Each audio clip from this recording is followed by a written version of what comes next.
আচ্ছা, আমরা যে সুন্দর সুন্দর পোশাক পরি সেগুলো দোকানে আসার আগে একেবারে শুরুতে যাত্রাটা হয় কোত্থেকে? কখনো কি ভেবে দেখা হয়েছে? চলেন, আজ আমরা ঠিক সেই শুরুর জায়গাটাতেই যাব, ফ্যাশন ইলাস্ট্রেশনের অসাধারণ এক জগতে। তো প্রত্যেকটা পোশাকের পেছনেই কিন্তু একটা গল্প থাকে, আর সেই গল্পের শুরুটা হয় একটা স্কেচ থেকে। কিন্তু প্রশ্ন হল, কিভাবে একটা সাধারণ আইডিয়া, একটা ভাবনা সত্যিকারের পড়ার মতো পোশাকে পরিণত হয়? চলেন, এই রহস্যটাই আজ বের করা যাক। অনেকেই ভাবেন ফ্যাশন ইলাস্ট্রেশন মানে হয়তো শুধু সুন্দর সুন্দর ছবি আঁকা, কিন্তু ব্যাপারটা মোটেও তা না। এটা আসলে ডিজাইনারের নিজস্ব একটা ভাষা। চলেন, এই ভাষাটার মূল ব্যাপারটা একটু বোঝার চেষ্টা করি। এই কথাটা কিন্তু ফ্যাশন ইলাস্ট্রেশনের একেবারে মূল কথা। একটু ভাবলেই বোঝা যায়। ধরেন একটা বিচ পার্টির জন্য বানানো ড্রেসের স্কেচ আর একটা খুব ফর্মাল কর্পোরেট মিটিংয়ের ড্রেসের স্কেচ, দুটো কি একরকম দেখতে হবে? না, একদমই না। কারণ ইলাস্ট্রেশন শুধু পোশাকের ডিজাইনটা দেখায় না, ওটা আসলে ওই পোশাকের পেছনের ফিলিংসটা, পুরো মুডটা, গল্পটাকে জীবন্ত করে তোলে। আচ্ছা, তো এই যে গল্প বা অনুভূতির কথা বলা হচ্ছে, এটাকে ফুটিয়ে তোলার জন্য প্রথম ক্যানভাস কোনটা, কিসের উপর আঁকা হবে? অবশ্যই মানবদেহ। চলেন এবার দেখি ফ্যাশনের জন্য এই ফিগারগুলো কিভাবে একটু অন্যরকমভাবে তৈরি করা হয়। ক্রকি নামটা শুনে একটু অদ্ভুত লাগতে পারে, তাই না? কিন্তু এর আইডিয়াটা খুবই সোজা। এটা অনেকটা রেডিমেড টেমপ্লেটের মতো। একটা ফিগার আগে থেকেই আঁকা থাকে, ডিজাইনাররা সেটার উপর শুধু পোশাকের ডিজাইনটা নিয়ে কাজ করেন।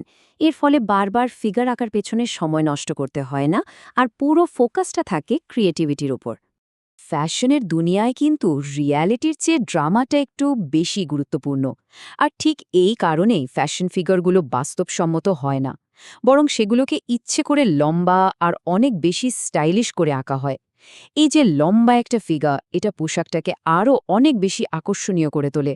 মনে হয় যেন একটা পারফেক্ট র্যাম্পে মডেল হেঁটে আসছে।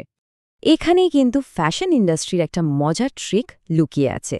স্ক্রিনে যদি একটু খেয়াল করা যায়, সাধারণত আমাদের শরীরকে 8 হেড প্রপোর্শনে ভাগ করা হয়, বাম দিকে ছবিটার মতো। কিন্তু ফ্যাশন ইলাস্ট্রেশনের ক্ষেত্রে ব্যবহার করা হয় 9 হেড প্রপোর্শন, ডান দিকে ছবিটা। এই যে বাড়তি দৈর্ঘ্য, বিশেষ করে পা দুটোকে যে লম্বা করে দেখানো হয়, এতে পোশাকের ডিজাইনটা দেখতে অনেক বেশি আকর্ষণীয় আর এলিগেন্ট লাগে। তো একটা সুন্দর আউটলাইন তো রেডি হলো, কিন্তু এটাকে জীবন্ত করে তোলা যাবে কিভাবে? একটা ফ্ল্যাট বা সমতল স্কেচকে 3D বা ত্রিমাত্রিক দেখানো যায় কিভাবে? চলেন এবার সেই কৌশলগুলোই একটু দেখি। ব্যাপারটা এইভাবে ভাবা যায়, ধরুন কাগজ কলম দিয়ে একটা ভাস্কর্য বানানো হচ্ছে। এটা কিন্তু আলো ছায়ার খেলা ছাড়া সম্ভবই না। আলোটা ঠিক কোন দিক থেকে আসছে সেটার উপরে নির্ভর করে যে কোন জায়গাটা ব্রাইট হবে আর কোন জায়গায় শ্যাডো বা ছায়া পড়বে। এই ছোট্ট একটা নিয়মই কিন্তু একটা সাধারণ বৃত্তকে একটা জীবন্ত গোলকের মতো দেখতে করে তোলে। স্কিন টোন বা ত্বকের রং ফুটিয়ে তোলাটা অনেকের কাছে বেশ কঠিন মনে হতে পারে, কিন্তু এই 4টা সহজ স্টেপ ফলো করলে কাজটা অনেক সহজ হয়ে যায়। প্রথমে আলোর উৎসটা ঠিক করতে হবে, এরপর একটা বেস কালার দিতে হবে, তারপর শ্যাডো দিয়ে ডেপথ বা গভীরতা আনতে হবে, আর সবশেষে ড্রপ শ্যাডো।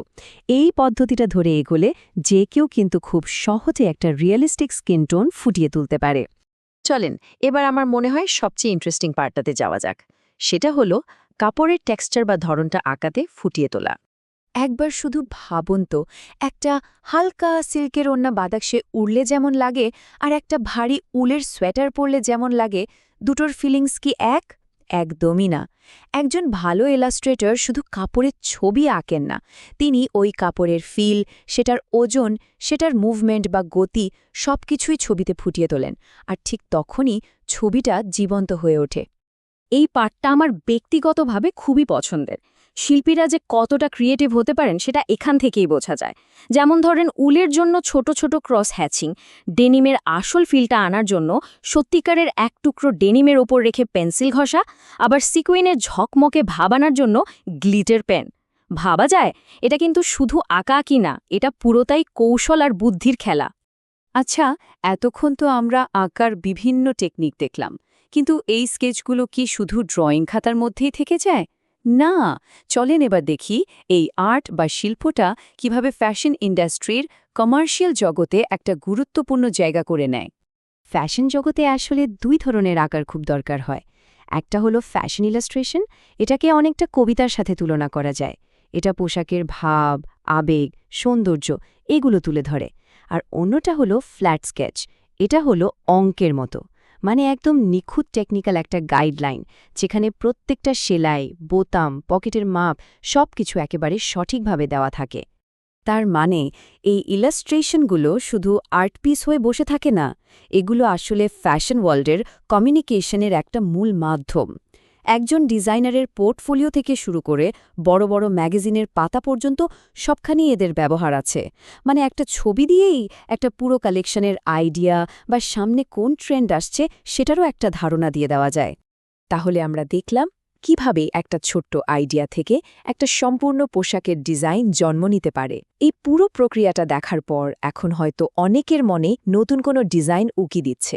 কে জানে কার মনের ভেতরে কোন অসাধারণ ডিজাইন লুকিয়ে আছে, যা শুধু একটা কাগজ আর পেন্সিলের ছোঁয়ার অপেক্ষায় আছে জীবন্ত হয়ে ওঠার জন্য।